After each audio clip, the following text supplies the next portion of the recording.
All right, we've just finished talking about texture. And as I told you then, you're probably not going to hear very much music that's in monophonic texture. But if you lived in China, you would probably hear a great deal of monophonic texture because that's very typical of Chinese folk music.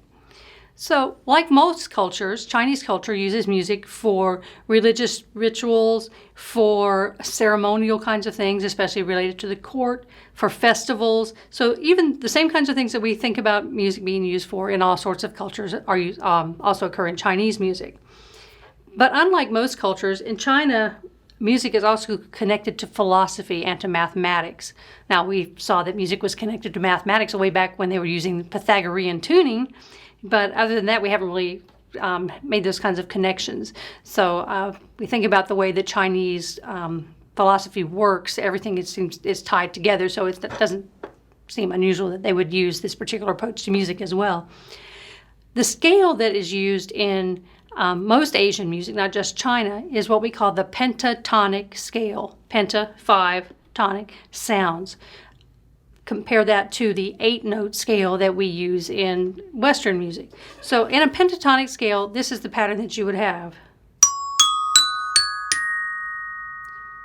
You see I was playing, well, you couldn't see, but you could hear that it was the equivalent of playing just the black notes on a keyboard. Can go that way. So it's a 5-note scale. Like a lot of atonal music, which we'll talk about later, it leaves, there's really no sense of where things are going because there's no tones that say, oh, I've got to go here. And so that allows composers who use that kind of scale to really go off in a lot of different directions, and you can hear that in Chinese music. Each of the 5 notes of the pentatonic scale is related in Chinese culture to one of the 5 elements: earth, metal, wood, fire, and water. So each note has a philosophical significance beyond the pitch itself. In Chinese music, the melody and the timbre, or the unique sounds of things, is much more important than rhythm. So you don't hear any driving rhythmic things going on in most traditional Chinese music. It's all about the melodic line and about the sound of the instrument, or the changing sounds of instruments. So those are things you can think of as you listen to that music. Now, the Chinese, as we know, were way ahead of most other cultures. We just didn't know about it because it was a very isolated country. We talked about music notation from Gregorian chant.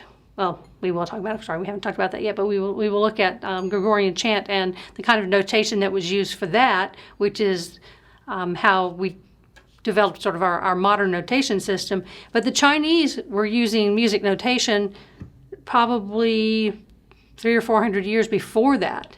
So they were well advanced in the notation system. They also had opera a lot earlier than Europeans did.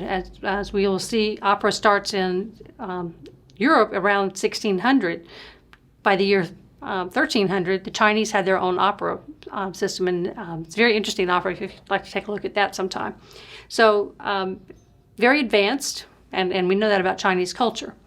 The orchestra in Chinese culture is much larger than the Western orchestra.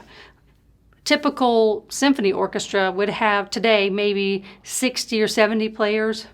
If it's a really massive piece, we might go up to 80 or 90. But a typical Chinese orchestra might have as many as 150 different players. And part of the reason for that is because, as I said, they're very interested in timbre and the tone colors. So more instruments give you more opportunities for more tone colors. So that's a slightly different approach. Now, the music that we're going to watch, performances that we're going to watch, are not orchestral pieces. These are solo works. Both the solo song and solo instrumental music are very common in Chinese culture. So what are the instruments that we would see in Chinese culture? And I will apologize in advance to anybody who actually speaks Chinese if I butcher the name of something. So we have string instruments, and the most famous of those is the pipa. And I'm going to give you a video of that being played.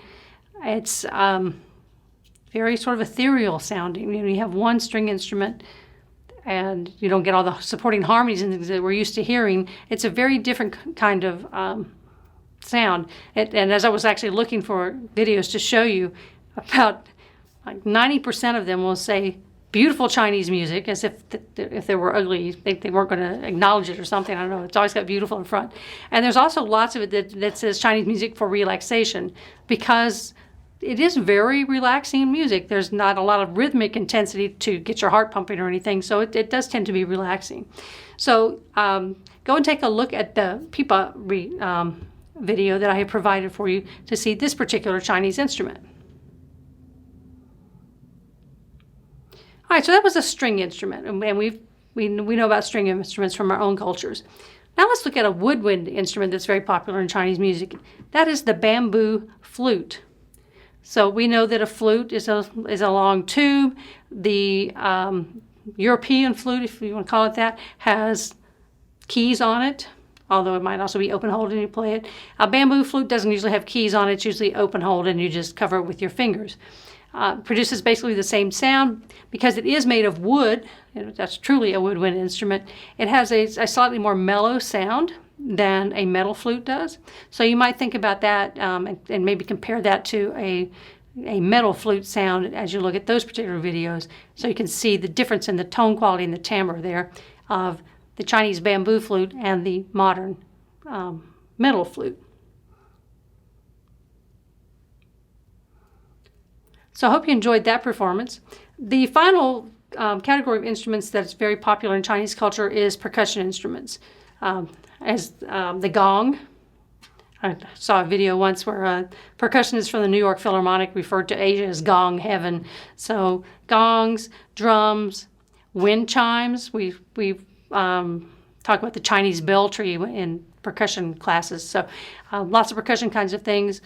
Don't usually see that as a separate kind of ensemble. It's usually more of a support for some other kind of instrument. So as you listen to other kinds of music through the semester, you might think about this Chinese style. How does Western music compare to this very traditional Chinese music, which is even older than the music that we're going to listen to? So I hope you've enjoyed this short introduction to Chinese music. If you liked it a lot, you know there's lots of videos out there and lots of places for you to learn more about it.